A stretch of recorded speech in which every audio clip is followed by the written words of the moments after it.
The next topic is health, biology, and biodynamics. Let's start on this. Almost all living organisms are dependent on their environment. These organisms are organisms such as air, water, food, and fertilizer are provided by the So, dito, ang lahat ng mga buhay sa organismo ay umaasa lamang sa kanilang pangangailangan tulad ng hangin, pagkain, tubig at tirahan. Ang kapaligiran ay nagbibigay sa kanila ng kanilang pinakailangan, iyamang kondisyon upang matuloy ang kanilang ekosistema. Halimbawa naman dito, ang halaman ay hindi siya maaaring ang buhay kung walang ilaw ng araw.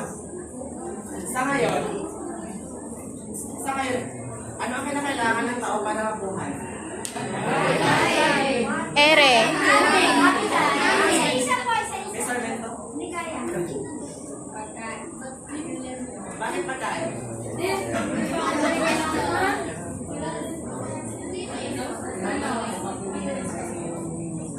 nagbibigay ng nutrients. Dahil siya?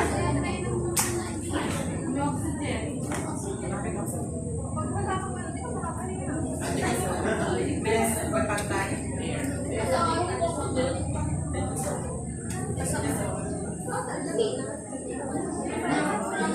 magdamit.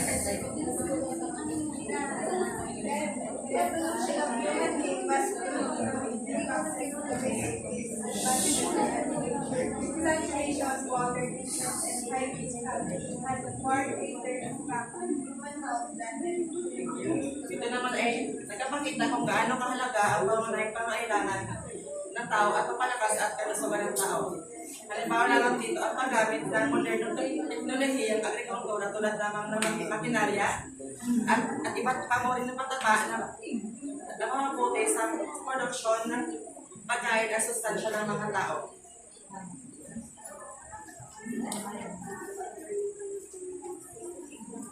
Get drinking water and for sanitation and hygiene and lead to infectious diseases such as diarrhea and cholera. Dito naman ang hindi paggamit ng hindi paggamit ng maduming tubig at hindi ligtas sa iinom ng mahinang sanitation at kalinisan at kung maaari magdulot ng sakit tulad lamang ng diarrhea at cholera. Sa inyong palagay, bakit nagdudumi ang tubig?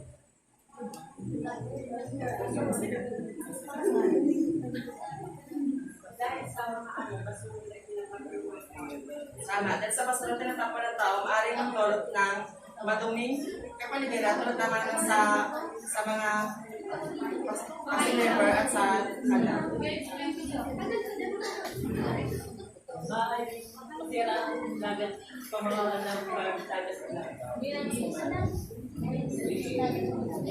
Environmental, next topic is environmental related topics.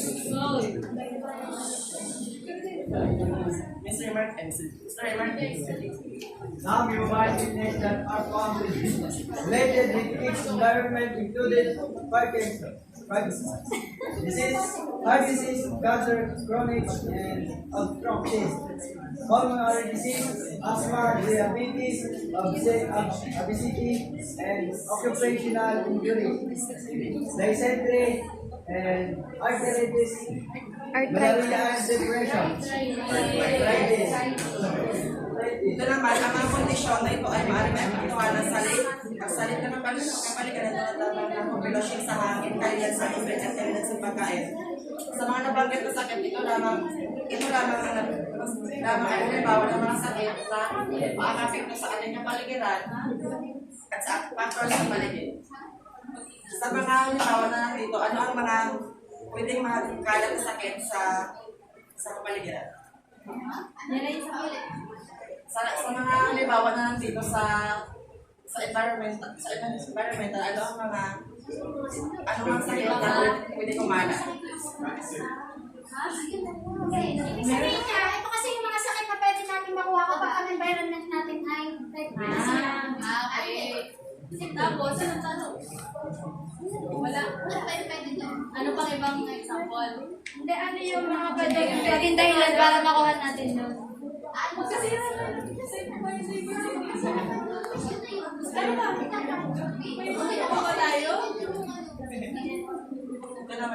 naman sa ang pagbabago ng klima ay maaaring magdulot ng malaking epekto sa kalusugan ng tao, maaaring makakasira sa sistema at pagkasaka at magdulot ng pababa ng sustansya.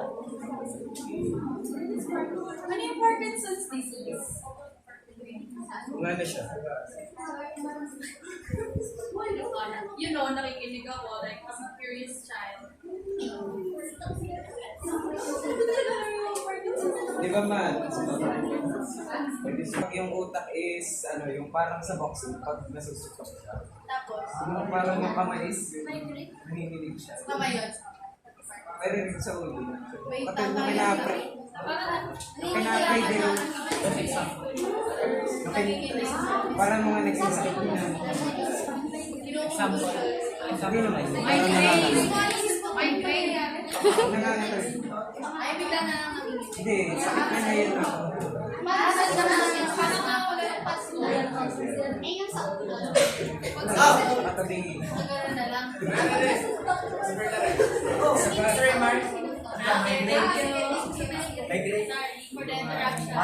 Yung migraine is, ito yung kumbaga kung tayo stress, kumbaga kunyari, is tayo stress, dito yung ating sentido, yung nanakit, tapos aray. Meron doon solusyon. Kapag meron ka migraine, itong ganito, pisilin nyo lang. Nawawala yun. Aray, yun lang. May migraine ako.